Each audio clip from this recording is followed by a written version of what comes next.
লন্ডনের রাস্তায় রোহিত শর্মার সঙ্গে দেখা হয়ে গেছে সাকিব আল হাসানের। দুজনে মেতে উঠেছিলেন খুশ গল্পে। আবার দেখা যাচ্ছে সাকিব আল হাসান রোহিত শর্মার সাথে কৌশল বিনিময়ের পর পাবলিক বাসে ভ্রমণ করছেন। কিছুদিন আগে আমরা দেখেছি বিএনপির কর্ণধার তারেক জিয়া তিনি পাবলিক বাসে সার্ভিস নিচ্ছেন। এই ছবিটি সামাজিক যোগাযোগ মাধ্যমে ব্যাপক ভাইরাল হয়েছিল। আর এবার ছবি ভাইরাল হয়ে গেল সাকিব আল হাসানের। প্রথমে রোহিত শর্মার সাথে দেখা, এরপর পাবলিক বাসে ভ্রমণ।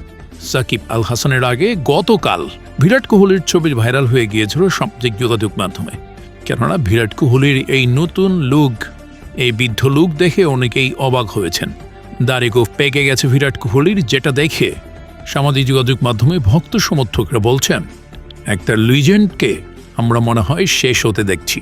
কিন্তু প্রিয় দর্শক, দাড়ি পেকে গেলেই যে লিজেন্ডরা শেষ হয়ে যায় বিষয়টা কিন্তু এমন নয়।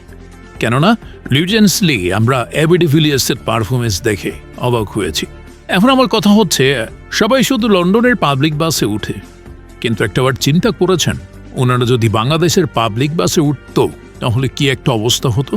তবে রোহিত এবং সাকিব আল হাসানের মধ্যে একটা এক্স ফ্যাক্টর আছে, সেটা হচ্ছে 2007 থেকে 2024 পর্যন্ত টি-20 বিশ্বকাপের সবগুলো আসরে খেলেছেন এই দুই ক্রিকেটার।